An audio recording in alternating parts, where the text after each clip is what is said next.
Awal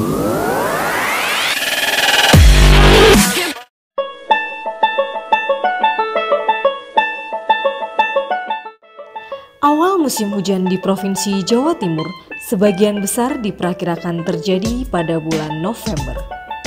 Untuk di daerah pesisir Tapal Kuda dan Pulau Madura terjadi pada bulan Desember.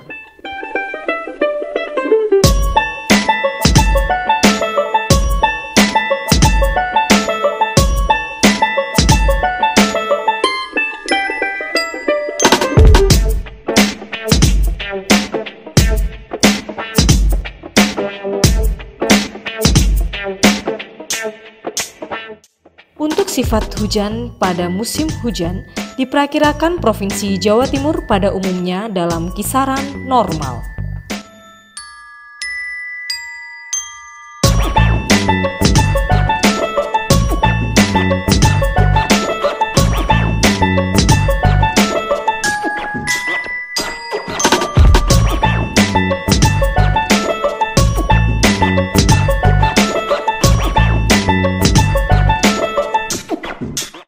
Puncak musim hujan di Provinsi Jawa Timur pada umumnya diperkirakan terjadi pada bulan Januari tahun 2020.